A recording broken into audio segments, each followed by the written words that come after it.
everyone. Thank you for joining us. My name is Lisa Brazelton. I'm here with Chris Noble. We are with Wisdom from the Edge, and we are all about how to master your mental well-being. So we look forward to having you join us. So the question is, do I value receiving love? And I read this in some way. I kind of deduced it from a passage of a book that I've been reading over the last several months called The Way of Mastery. And when I read this a couple days ago, I literally just, you know how you just read something and then it just hits you, right? And this one hit me. I'm like, do I value receiving love? And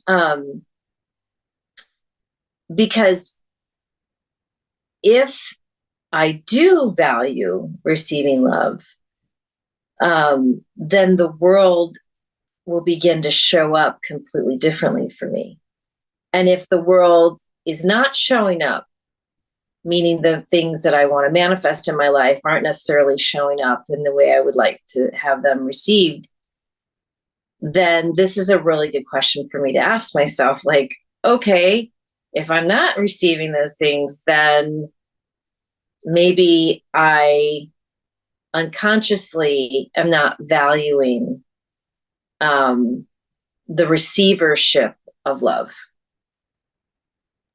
You know, it's funny. And then you mentioned the unconscious, right? And that's something I've always noticed. And I find I notice more and more and you hear the thing like, what is it? 95% of our whole existence, our being is run by our subconscious. And there's so much going on underneath the surface. And I find it can be really challenging to know if you are fully believing something, let's say. So this idea of, do I deserve to feel love? And I think on the surface, most people will be like, well, obviously I deserve that. Of course I deserve it. Right. Yeah, sure. I deserve it. You'll say it, but do you actually believe it is like the next layer.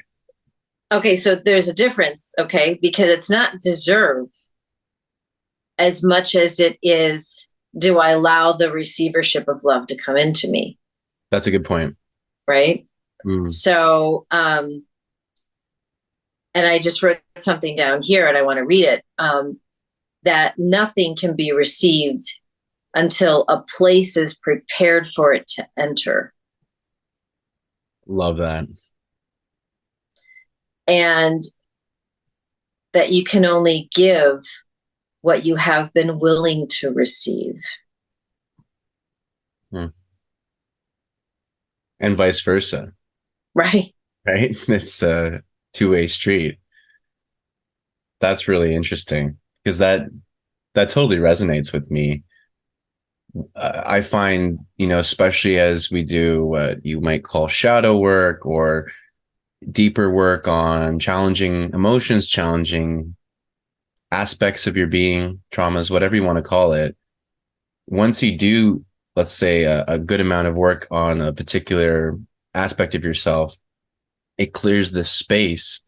And then you've got that space now for these new opportunities, people, feelings, whatever they are that come into your life. And the only way they can is by clearing that kind of space. It's like, why do we meditate? Well, there's so many reasons, but one of the beautiful reasons for meditation is that it clears a little bit of that space in your mind. So new ideas can come in, so downloads can come in. But if you're like that pot of water on the stove and it's already boiling over, you don't have any room to put anything else in there. It's already overflowing. So you have to create space somewhere and somehow, right? Well, I think that's a lot of the work that we are doing. A lot of people go into meditation. I think this new wave of mindfulness and they're teaching people that meditation and breath work are great for reducing stress and being able to balance our external world and find a balance in our internal world. But I have been doing this for a long time. I actually go into meditation so that I can bring up the creative genius that I know lies within me. That's my motivation. I mean, sure, I'll use my breath work on a regular basis to settle in, but it is connecting with the heart mind and less about the intellectual mind and more about the heart mind. But getting in that place of stillness is, I don't know. I mean, we can allow those really beautiful moments of juicy intuition to come to the surface. And these are those questions that I get to sit and ponder on. Like, man, what does my life look like right now? And am I really receiving? Am I receiving the experiences of love that I would like to have in my life to the absolute fullest? And the answer is no. So then the question begs me to look in the mirror again, say, okay, so what am I not willing? Am I giving to the extent that I know I can give? Or am I just closed to receiving? I'm sure the answer is, sorry, I didn't interrupt you. No. I'm sure the answer is complex in a sense. It's probably a bit of both. There's, I'm sure, little bits on each side. And, we can get really good at this within this lifetime, but I feel it's also a life journey. Like we'll just continue to bring more and more love. I believe love is limitless. So in a sense, this is a kind of, in a beautiful sense, like an endless journey, because there's just so much. Like I feel that existence is love. Love is existence. Therefore, we know that, or we can at least surmise, and I think some of the great minds would agree that the reality existence is infinite. Therefore, love is infinite. Therefore, our ability to receive it is also infinite. And what a cool, we were talking about in our first podcast, the one just before this one, the video game of life. And what a fun game to be constantly finding new ways to bring in more love, right, into your life. And maybe also, I'm just at the top of my head right now, like one of the thoughts that just came through is it possible to make it a fun game instead of having to frame, and I'm not saying that you were framing it this way, but I think for some of the listeners and viewers, they might think that, to find more love, to receive more love, and to give more love, I'm going to have to really dig into like these maybe darker reasons as to why I'm not, or this and that, which is fine too. And can you come at it with a fun playfulness, like this game of receiving more love, and it can feel kind of juicy and fun and right. exciting, I totally agree. I mean, maybe a lot of people, like you said, I mean, this is not to create more burden. This is to create a light space. And for me, I love contemplating. It's a place for, infinite exploration, right? And it's not for everybody. And you said something which is really interesting. We were talking, you just said something about complexity. Like these are complex, but they don't have to be. The simple question that I ask myself, and I think maybe the readers would find this beneficial, is, when was the last time you looked at your list of values?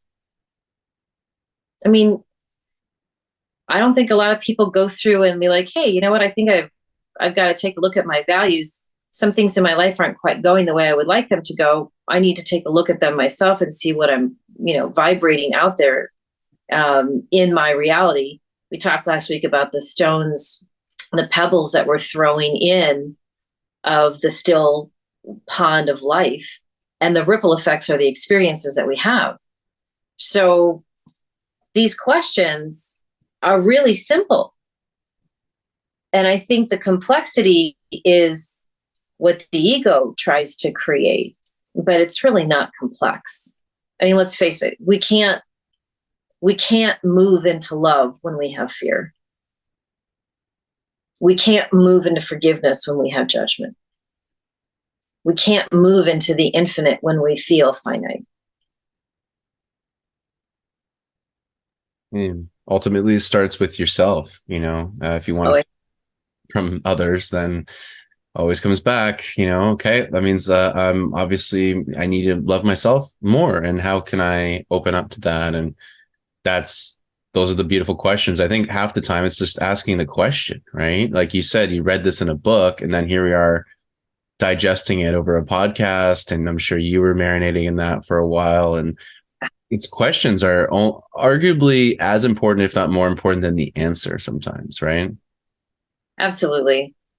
And I think that this is what makes life so enjoyable, that we can stop and sit and think. I mean, I have a practice that I do every morning, and it's a commitment that I've made to myself, that for 5 minutes every morning, and I just sip my tea while I sit in a chair, I just let my mind wander. And the way that I don't go down some kind of crazy rabbit hole is I listen to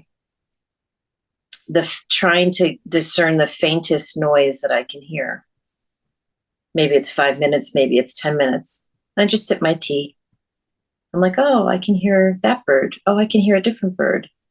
Oh, I can hear, maybe there's a lawnmower going in the backyard. I mean, like, there's all kinds of things. I can hear the wind. I can hear the drops of rain on the window pane.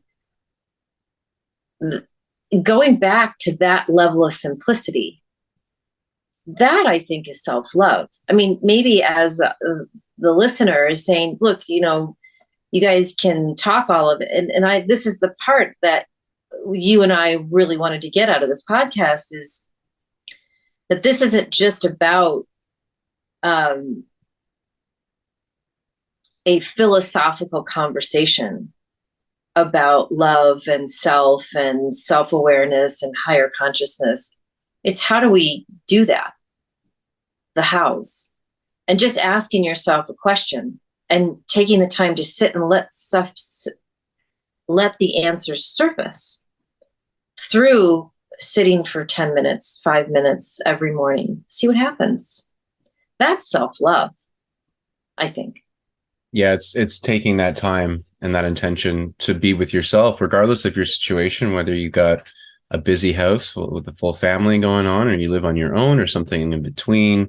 In a way, it doesn't matter what the circumstances are, because in this sense, they kind of become, I won't say excuses, but they can usually come into that realm where you're always taking yourself away from yourself. You're putting yourself now into, well, I've got my work stuff, or I've got my family stuff. And of course you still have that. And we're talking just 5 to 10 minutes. But, I remember when I was working in the corporate land for a bit, and days were just so busy, and 5 minutes was even hard for me to put aside for myself. But once you start to understand that no matter what, you are still the most important thing in your life.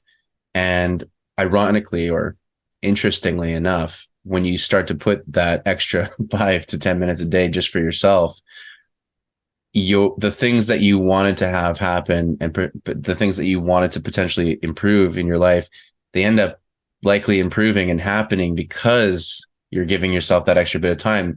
The interesting thing is you're actually more productive when you take time away from your busy day to just to sit, just to contemplate. I mean, when you're talking about your 5 to 10 minutes of silence and contemplation in the morning, I meditate, but then and I'll do yoga in the morning, and I have my own routine, but I totally stole that idea from you. And I was, the last couple of days I've been just sitting with my coffee, and just, I've actually moved my chair so that I'm looking out the window and I can see the mountains here where I live in Vancouver.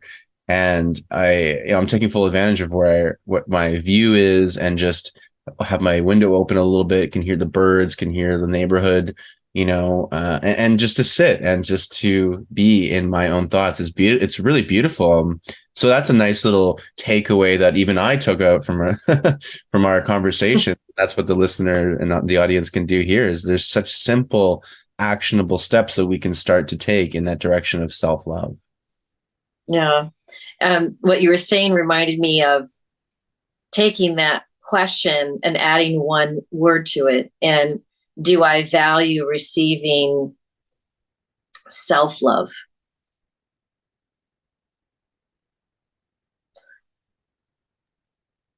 I would say the majority of people would probably, their immediate answer would be like, no, because where are we taught how to love ourselves? It's a phrase that we hear all the time in this new mindfulness movement. But to actually love thyself is where I think you and I are passionately dedicated to getting that kind of information out into the world. Because I think we've been taught that it's all wrong. It's like backwards. We cannot love another unless we love ourselves. And I don't think that we're taught how to love ourselves. So just those 5 minutes are priceless. They're priceless. And, I have a separate spiritual practice, on top of that. But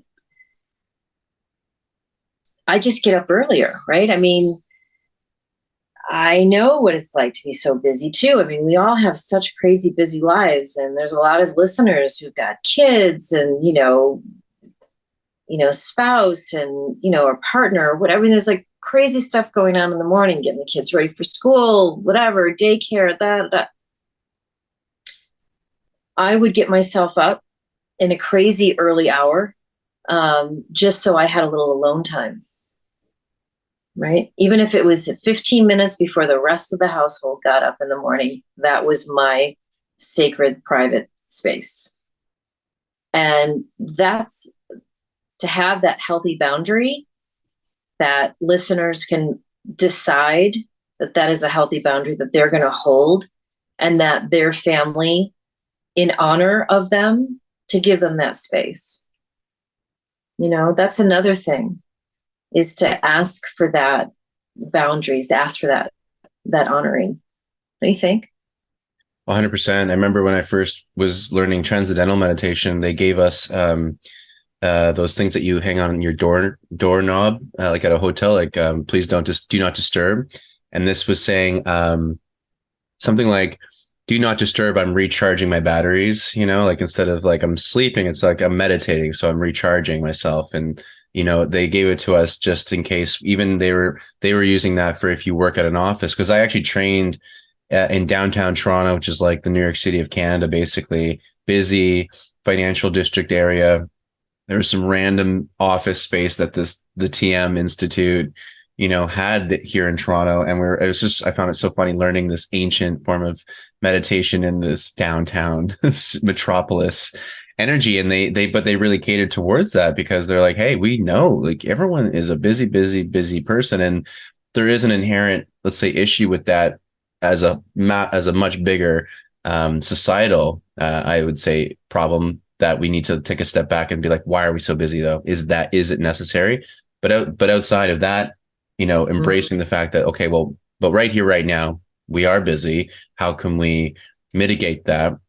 Well, one of the things is to make meditation more common. Like if people go out on a smoke break, no one bats an eye. Right. So right. if you're inhaling toxic fumes, that's fine. But God forbid, you're taking the same amount of time to just sit and recharge your batteries in a much more holistic way. Not taking away against smoking, and sacred tobacco is a beautiful thing and all that, but you know what I mean? Like, it's just so funny how some things are completely normalized, and then others that are equally, if not far more better for us and for productivity at work, and it would Right. benefit the whole company, yada yada yada. Yet, that's still weird. Oh, he's meditating. That's a real weird thing to do there, Bob, or whatever. That's so funny that you say that, because immediately I was like, well, how about going to the bathroom? I Right. mean, people were like, go, if you have to go to the bathroom, go. I mean, don't even ask questions. It could be the same. But I've been hearing, there's a lot of larger organizations that have things like a meditation room and yoga space. But I also hear on the flip side, from people who are in that environment, that they don't have any direction to it. It's like, well, we created the space, go use it. And everyone's like, I don't know what to do, which is another reason why I think, not to go through this over and over again, but if we can provide these little nuggets of information to our listeners so that you can actually go into that space. If you work in that kind of space, and that space is always like a ghost town, take your time, go in there, sit. If they've got pillows or whatever, if they have a yoga mat, I mean, just take your 5 minutes, take your 10 minutes, just go sit. And, we don't really clear our mind. I don't think it's possible for us to stop thinking. But what we can do through meditation and breath work in those quiet moments is that we lower the volume. Lowering the volume does wonders. Yeah, it's a good point. I mean, they even emphasized that when I was training in transcendental meditation, which is don't try to quiet your mind, because the process of trying to quiet your mind in of itself is a little futile, and then you immediately start to judge yourself, and then you're like, oh man, like this is impossible, which it is difficult, especially when you're starting the process of meditation. So just don't worry about it. Just the fact that you're even taking the time just to sit, and that in of itself is a beautiful act of self-love, and that in of itself is still helping. And then there's other little hacks, biohacks you can take. Like if you've got your phone and some headphones, then you can put on some binaural beats or put on a guided meditation for 10 minutes. Like you don't have to do this on your own. We've got so much technology that can help. We I'm sure we'll be creating some meditations for Wisdom from the Edge, for that matter. I'm sure that will be something we can offer you, beautiful people, in the future, or when you're listening to this, that might already be available. So I know for myself, I'm also writing, music for some beautiful apps that incorporate this. Like, use technology. It's here. We're not saying to completely go away from who we are right now as a civilization. Like there's amazing technology that literally can help you with your mindfulness. So, use all the tools that you have access to and take that time. It's so important. And I think, a thought I had earlier as we were talking, Lisa, is this idea of self-love and how challenging it can be. And I just want the audience to understand, like for myself, I've gone through such a journey of being in a place for the majority of my life with almost non-existent self-love, lots of love for everyone else, lots of love for life. And then when it would circle back to me, it'd be like, no, you're not getting that love, dude. You don't deserve it, or whatever the many different stories that are running in my mind. And, I just want everyone to know that it's okay to be in that side of like, oh God, it's so hard to love myself. There's so many things I despise or I don't like about myself. And how could I possibly love myself? And just, those are normal, unfortunately, or just the way it is right now. That is a very common way for people to view themselves when it comes to self-love. It's always easier to love externally, but the internal love is, as a society, we've been almost taught out of it. It's, oh, that's selfish, Chris. Like, don't be selfish. It's not like, be selfish, and redefine that word, Right.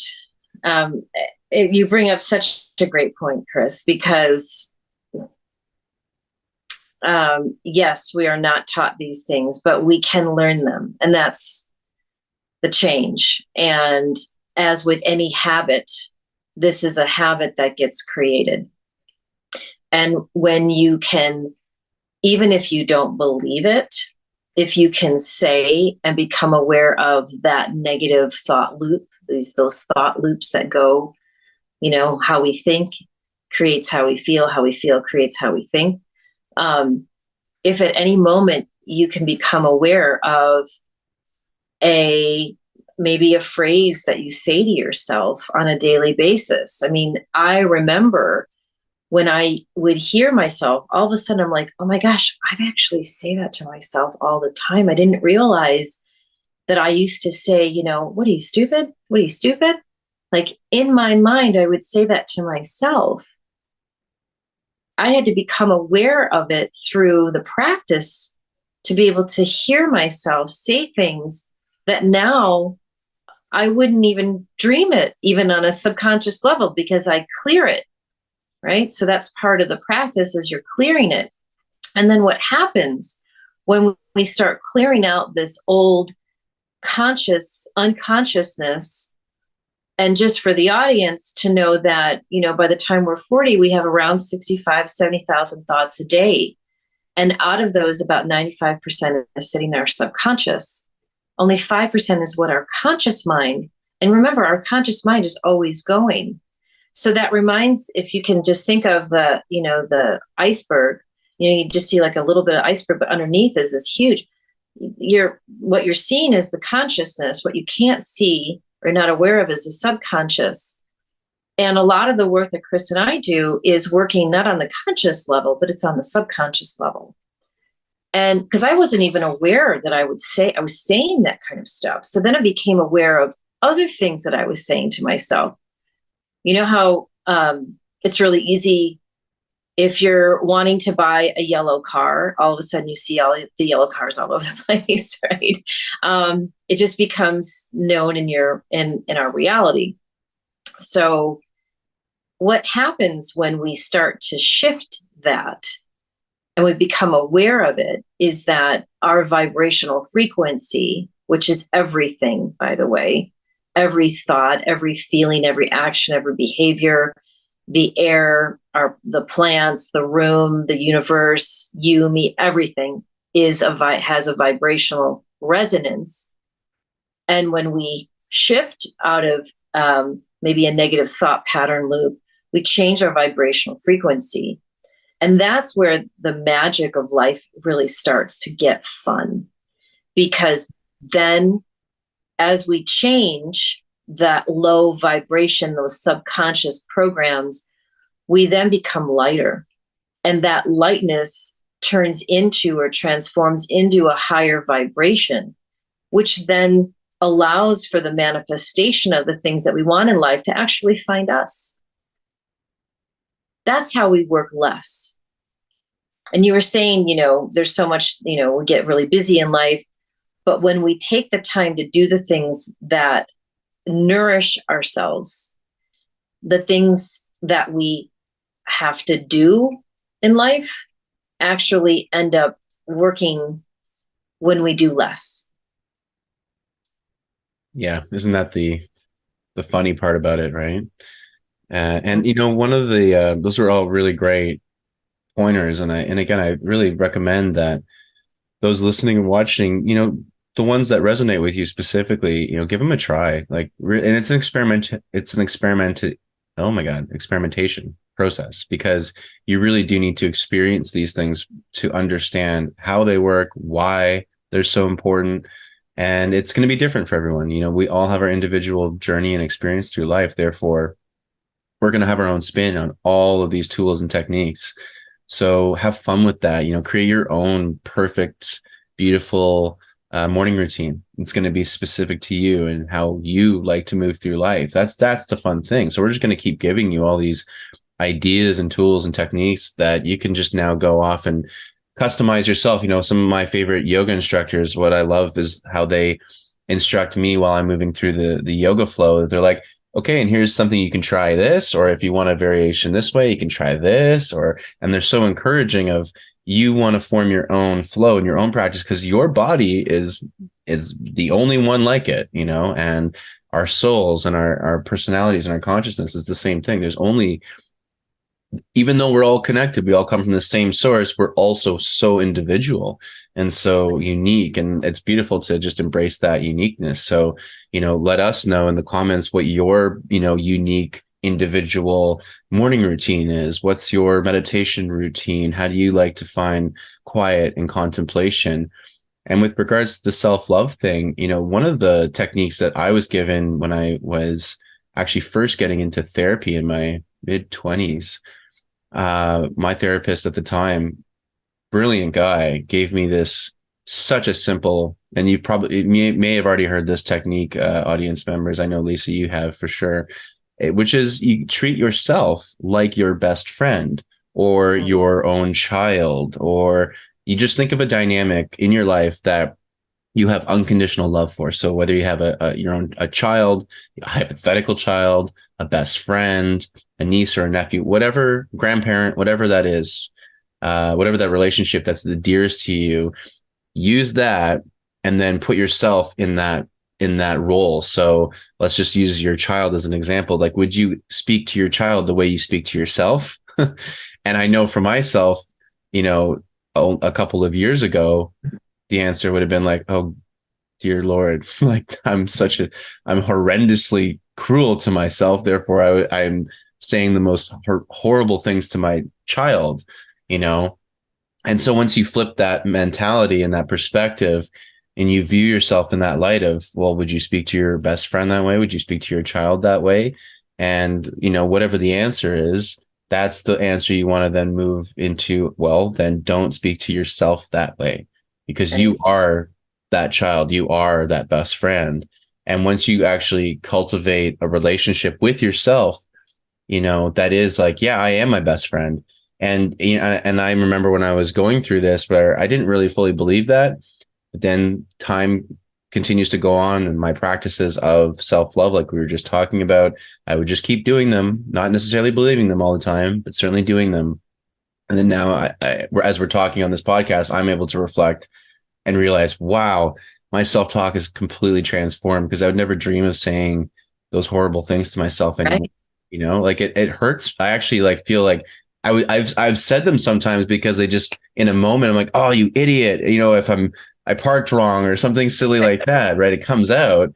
And then I immediately go like, oh, I mean, it's all right, buddy. You're doing great. You're just doing the best you can. I'm so sorry. I didn't mean to say that. No, I know. I mean, the thought of me saying something like to my son, like, you're an idiot, or, what is wrong with you? It is, I mean, that feels so foreign to me. And the fact that we say that to ourselves subconsciously all the time, and maybe in reality, like with you, like that's the pause button. Ding, hit the pause button as quickly as possible and sit back and just, again, without judgment, forgive. You know what? I didn't mean to say that to you. Lisa, you are awesome. I didn't mean to say that to you. That came out wrong. What I really mean to say is you're doing a great job. And you keep going. And you are supported and you are loved and you are cherished. And everything's going to be okay. Now, when we receive that from someone that we love, that just changes everything, doesn't it? But we don't always have the opportunity to have that. But when we do that to ourselves, it's the warm blanket. Yeah, you don't have control over much in this reality, but you definitely have control over how you react and how you speak to yourself, Right. and others, of course, but we're focusing on the self right now. And we have the opportunity to completely shift that. Again, everything on the external is the external, it is what it is, but the internal is what.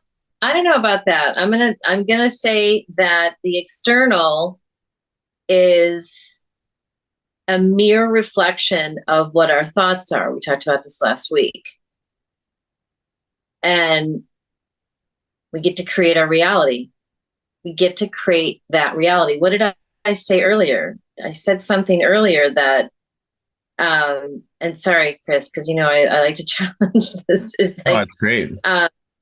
nothing can be received until a place is prepared for it to enter.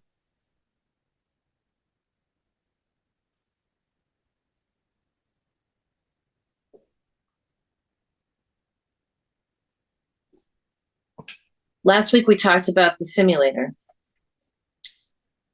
That if everything that we create in our micro consciousness is being reflected out in our experiences, then I think, and then there's also the collective simulator, then I think that life doesn't have to be, it is what it is. Life can be what we make it to be. And that is another reason why it's so important to have some level of practice and some level of commitment to our own self-awareness. Because the pebbles that I was creating in my life 5 or 6 or 10 years ago, or even a year ago, are totally different pebbles than what I'm putting in the pond called my life. Because the ripples are what I am most interested in experiencing. And if I don't like what I'm experiencing, then I have to go back as the chemist, as the alchemist, as the gardener of my own life and look to see, am I planting seeds or am I planting weeds? What's happening? That's taking complete responsibility. We don't have control over what other people are doing, but if our experiences are a reflection in the positive of what our thoughts are, if they're in alignment, then we're on the right path, right? Yeah, that's beautiful. I totally agree with that. And I think maybe to sort of reframe what I was saying would be, life, I love the analogy of water, right? The river and the flow of life. And it's maybe when instead of it is what it is, it's like you just rephrase that and reframe that to, I'm just letting go of what I perceive to be something that's in my control, out of my control, whatever all that is. Life is flowing. And the more I let go of, needing to necessarily control that specific flow exactly in a particular way. Well, first of all, is the way that I even potentially want it to flow the right way? Or is that, once we were talking about again, is that your subconscious that is running the show that we're not even aware of what that is? So what we're even asking, like, oh, I really want this to go this way in my life. You're like, well, is that want a true, deeply, like, is that a true honest want, or is it a want driven by some ego? Is it a want driven by some trauma? And when things don't necessarily go exactly how we view it or how we perceive to have wanted it to go, that's also a beautiful opportunity to, in a way, like, let go, look back and go, well, life is also giving me exactly what I need right now. And maybe because something's not working out, it's that opportunity to go, okay, maybe I need to step back. I need to reflect a bit more. There's clearly something going on within me that I need to acknowledge and that I need to look at, because what's going on out here is not what I was wanting or thinking, but maybe there's something going on within me that, instead of going like, oh, this thing that's happening external, I'm going to go external to find all the answers. It's like, no, I'm going to go back within myself and see what this garden's looking like, and how I need to maybe switch up a couple of the vegetables or a couple of the things I planted, right? Right, exactly. I was reading something just a few days ago about, the planting of seeds. And I was thinking, well, we also have a lot of weeds. And what are we doing to get the weeds out? The weeds are like fear. And that's part of the gardener's job, is to nurture the seeds and also to extract that which is in our soil that doesn't feel good for us, which again is like coming back to like this whole entire practice. So there's a question that comes up, and I'd like for you to let me know what you think about this. And that is Um, can we lose ourselves? Because we were talking about letting go. So can we lose ourselves in order to find our true self? That's a really good question. You know, I would say from my personal experience that I have been in these processes where it feels like I've lost myself. Mhm. And I mean, every great story, every great hero's journey is exactly like that, where it's not really until the hero, which is you, audience, like in your life, you are the hero in that story. And it's not until sometimes when you've kind of like you've lost everything and you've your back is against the wall and you're just at a point where you're so lost. That's sometimes where the biggest growth periods come from. I had a beautiful call yesterday with a gentleman who went through a lot of drug abuse and addiction and had this rock bottom moment, which we've heard about in so many stories. And in his rock bottom moment, he found his spiritual awakening. And it was like that part of being so lost that maybe, let's say, a higher force or a higher part of himself, perhaps, kicked down the door and just smacked him in Right. the face and Yeah. woke him up to what he was missing, what he wasn't seeing that was right in front of him. And that changed everything. And then I was speaking to him yesterday, which was like 5 years from that moment, and he's a completely different person. So yeah, I think you can find beautiful truth and sense of self and love and understanding of life when you're completely lost. So that's some of the silver lining or the hope that we can offer as well, where it's a lot of the times it's in those depths of like, oh God, what am I doing? Like, what is happening? Oh, I don't even know where to go next, and who am I? What is the point of all of this? In those states, a lot of the times that's where the gold is. That's where the real beauty and the amazing insights that can change your life forever come from. That's been my Mhm. experience. I also think that we don't have to hit rock bottom in order for us to surrender, Really and not. that we can release or relinquish the control of wanting things to acquiesce to our own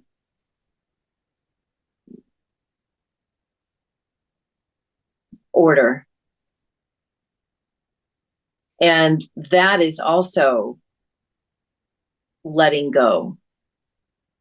Um, just because you had the analogy of the water, I have a saying that I always say to others and myself is, I don't push the river. I want for things to come to me.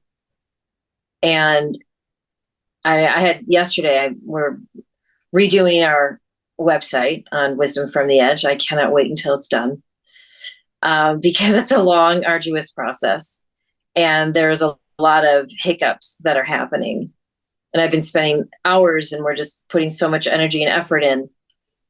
And I decided that, and this was a commitment that I made to myself yesterday, and it was in the morning.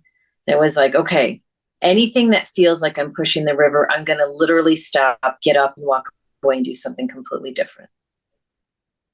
And I kind of had a feeling it was going to be this website. But at 3 o'clock in the afternoon, I said, no, I don't want to do this anymore. I'm done. This doesn't feel good. I'm going to get up. I'm going to go to Starbucks. I'm going to get a tea, and I'm going to go to the grocery store and get some food for dinner. And that's exactly what I did. And the problems that we were having yesterday completely disappeared today. It was almost like, oh, well, maybe we just needed to walk away from them in order for it to rectify itself. Point being is that it was in that surrender. I surrendered control. thinking that we were going to somehow muscle through this. That's what I mean by and I ask myself this, can I lose myself in order to gain my true self? And my true self is that person, that soul that's lighter, that's more playful, that's happier, that's more joyful, that has, that I have more agency over my life than this push and control and command and, want to push our energy onto something.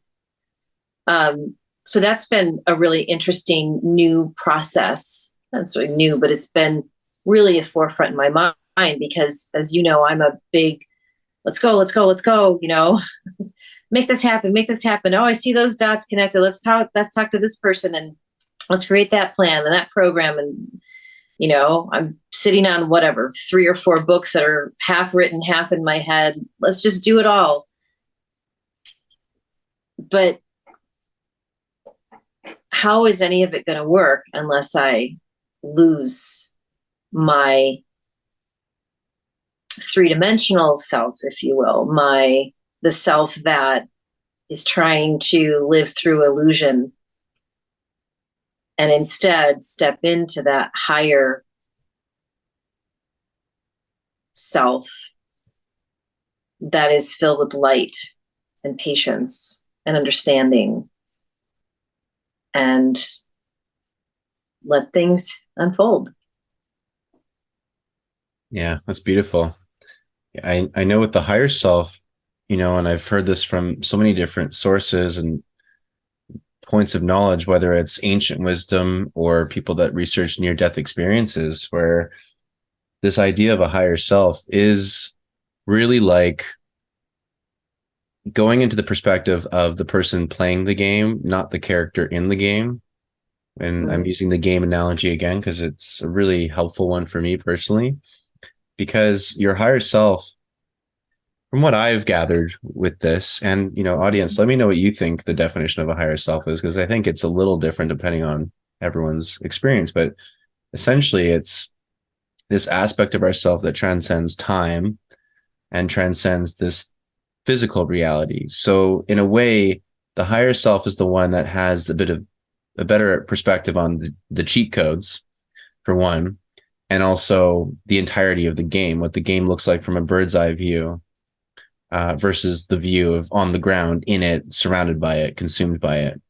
And that higher self, that part of ourself that once we tune in through meditation, tune in through silence and contemplation, tune in through self-love and all the other infinite ways we can do this, it will continue to offer ourselves perspective when we're not sure of where to go or what to do. Our higher self is very much plugged into the higher purpose and the path, the larger viewpoint of our journey in this life. And so, we don't need to have the answers necessarily in that moment. And sometimes it's just a feeling, you're just going on intuition or a feeling, but that's always your higher self is always wanting to help you out in every way possible. And that's usually the best way to connect with it, is through what we've been talking about in this whole episode, is the silence, is the contemplation and the self-love and things of that nature. Chris, have you ever done this? Have you ever, during meditation, have you been able to lift yourself out of your body and actually be able to see yourself from different perspectives? That's actually such a cool exercise. It takes a little practice, viewer, to just, get used to that. But even if you just start with having an image of yourself, looking at yourself in the mirror, that's a great way to change perspective. But I've been doing that for a long time, and that is so cool to be able to, because it shifts your perspective on just everyday thinking. Being able to sit, close your eyes. I mean, I have to close my eyes when I do it, but then a lot of times I look at myself from above and I look down and I could see the top of my head. It's like, oh, okay. What's going on with you today? How are you in this perspective? Before we leave, I would love for you to talk about the power of 432 hertz, because you have such a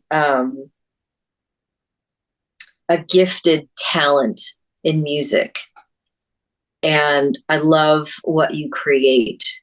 And I know that you don't do anything that is outside of that minimum bass, right? It's that 432 hertz that is the underlying rhythm that is also associated with our bodies. So can you talk a little bit about that? Because I think it's so cool. Yeah, thank you, Lisa. It's a really interesting rabbit hole. And again, those watching and listening, check it out after I give you some, maybe some links and things that you can continue this research on. It's a really special number, first and foremost, 432 hertz. Outside of it being a frequency, the number itself, 4 plus 3 plus 2 equals 9, and 9's a really special number. It's the only number that you can multiply by itself, divide by itself, and it always reduces back to 9. It's I was never much of a math guy, but then when I started to get into what we could call sacred mathematics, all of a sudden math takes on a whole other form and a language, and it's beautiful. And just using 9 as this example, like 9 plus 9 is 18, 1 plus 8 is 9. And you just keep doing that with every possible version of 9 times whatever, 9 plus whatever. Every time it reduces back to 9. And that's why Nikola Tesla says, if you understand the significance of 3, 6, and 9, you understand the keys to the universe. And he would do everything with 3, 6, and 9 in mind. And, I know, Lisa, you have a beautiful affirmation process. That's the Nikola Tesla one that after I say this, I'd love for you to share that with the audience, because that's another awesome takeaway for everybody. So 432 hertz is a really powerful frequency. So I first got interested in it because I heard things like the ancient Egyptians, for example, used this frequency, and the Great Pyramid of Giza, the last ancient wonder of the world, it resonates at 432 hertz. And 432 hertz is a number that you can multiply, and it eventually forms the diameter of the moon, the ratio diameter of the planet Earth, and also the same distance from Earth to the sun. 432 is a ratio number within all of these different measurements. So it's a number that comes up a lot when we get into sacred mathematics. So that's one thing to consider. And then when it comes to music and vibration, when instruments are tuned to the frequency of 432 hertz, there's something that happens with the cells in our body and the DNA and every part of ourselves that make up ourselves, which is all in vibration. It seems to have a very positive effect. It seems to have a very loving effect. It's a very loving frequency, and it seems to have a very positive vibrational effect on everything in our body. You can see photos of 432 hertz, vibrating in water. And my album, that's my only album out right now on Spotify, is 432. And the album artwork is what 432 hertz looks like resonating in water. I actually got the image from a laboratory in California, and they have a cymoscope, and it's a beautiful device that photographs sound resonating in different substances, but specifically water, because you can see sound is it's a three-dimensional phenomenon. We're always taught in science that sound waves are these like flat lines. That's not true. It's a 360 sphere that emanates every time a sound is made. And you can capture that in a cymoscope pretty beautifully. So that album artwork is what 432 hertz looks like. And if you'll notice in that, there's actually in the inner part of that pattern looks like a heart, the classic heart emoji. And I wonder where we got that from, right? So 432 hertz, when I tune all my instruments to that frequency, it seems to have really profound healing effects, relaxation effects, loving effects. And if anyone's interested, you can just check out my YouTube channel, Chris Noble Music, and get a lot of that, or do your own deep dive. Just type in 432 music into YouTube, for example, and just, experience that yourself. It's and incorporate it into your meditations, have some fun with that. And, if you listen to my music on Spotify, you'll notice it's very different than my meditation stuff. It's actually dance music. And one of the things I like to do as well, especially in the morning or at some point in the day, is to have a little dance party in my kitchen or something. Dancing really moves a lot of energy in your body. It's fun. It's always very playful. It's a great way to add some joyful energy instantly into your life. And the dance music I make is also tuned to 432 hertz. So try listening to that and have like part of a little dance part of your morning routine, perhaps. So those are all fun things you can use with 432 hertz into your everyday life. And Lisa, like tell the beautiful people about this awesome affirmation process that I'm using. It's powerful. Yeah, it's very, very powerful. So first of all, thanks so much for that. I think it's really important for our listeners to be able to understand a little bit more. One of the things that I love about having doing my meditation with music when I listen to it in headphones is that I don't have to do so much work when I meditate. I just sit there and I let the music, the sound, the hertz make the adjustments that I need to make within my physical form. And so that's, it's almost like a jump start. I like to think of it as, we can start a fire by putting small little things, or we can put, what is that? What is the gas? Lighter fluid. I don't like using lighter fluid whatsoever. I actually like to make it more organic, but I know the analogy. Having 432 hertz is like putting lighter fluid on your fire. So, which is akin to your meditation.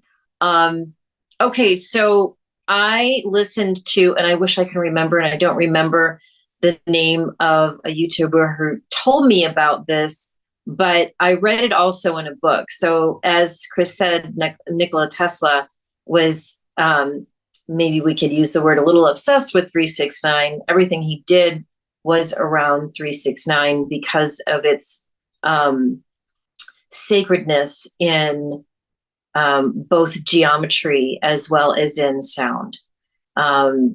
It is a resonant that is within our DNA, and it also, on a macro level, it is also within the cosmos. So this particular, I guess, affirmation process of 369 is to come up with 3 affirmations, and it's an I statement, and it is what you would like to experience in your now. I don't always like to do affirmations that focus on money, but I am a big fan of when we believe it shows up. So an affirmation could look like, I'm so excited that I am surrounded by great health in my life and everyone around me is very healthy. I'm so grateful that I am making X amount of dollars every single month. I feel so grateful for that. I'm so grateful and so happy that I have the most amazing person in my life that fulfills on so many levels. They are the most perfect partner that I could ever imagine. So it's in the present moment. And so come up with those 3 affirmations and write them down. And then for the next 9 days, 6 times per day, say those 3 affirmations for 9 seconds each. Now, for me, I'll write them down, but then after a while, I'll just know what it is. So I'll say it really quick. And then I use my phone to, every 2 hours, I'll just put an alarm on, and that alarm will just go off, and I'll get up and I'll be like, okay. And I just do it. And it just takes super quick, 20 seconds or so. And every 2 hours, I say that. And you have to be enthusiastic because there are 5 levels of manifestation, right? There's the thought, there are the words, there are the actions. Let me see, what are those 5? So it's thoughts, words, actions. Am I missing? What was the one I'm missing? Feeling, right? Oh, feeling. Yeah. So it's thoughts, words, feelings, actions, and then the 5th one is manifestation. So you do those 3 affirmations for 9 seconds each, 6 times a day for 9 days in a row. And as I've told Chris, and I tell a lot of people, don't take my word for it. You do it. And one of the biggest keys is enthusiasm. When we entheos, we are actually raising our vibration at a whole different level. So there needs to be that feeling, that absolute belief. Oh my gosh, I'm so excited. I'm so grateful. I cannot believe, but I'm so grateful that I have the most amazing person in my life, right? That just goes so far. So try it out. You will be amazed at what happens in your life. And trust me, things start to shift and change and to transform way before those 9 days. And I remember I said this to Chris, and he had sent me a text message. He's like, oh my gosh, I can't believe this. There's so much things that are happening in my life. You can't even make this up.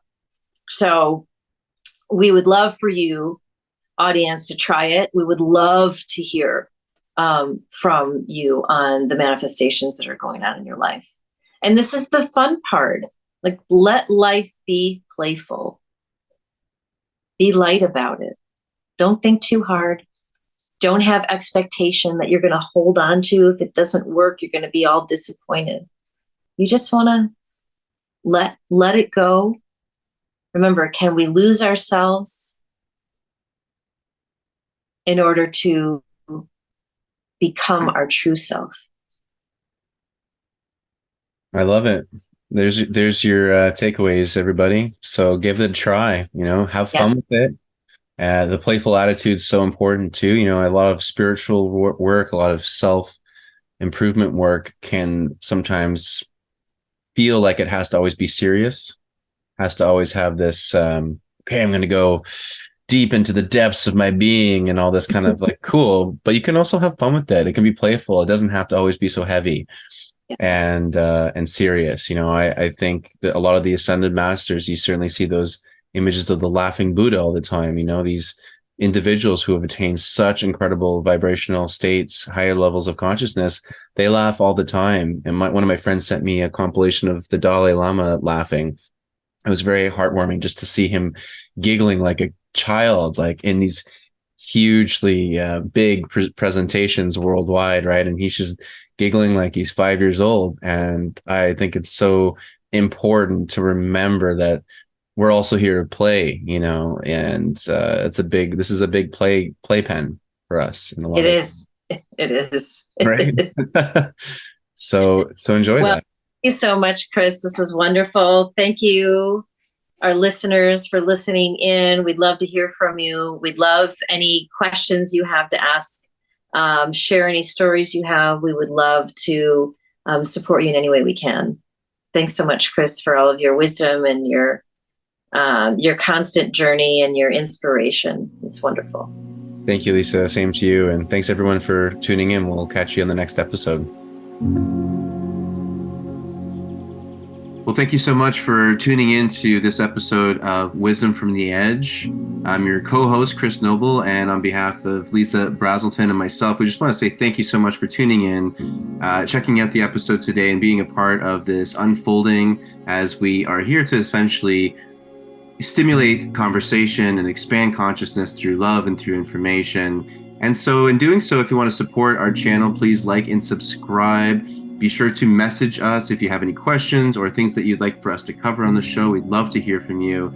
And as always, just stay curious and stay kind and connected to one another on this beautiful planet and this beautiful galaxy. So from us to you, thank you so much for tuning in, and we'll catch you next time on the next episode of Wisdom from the Edge.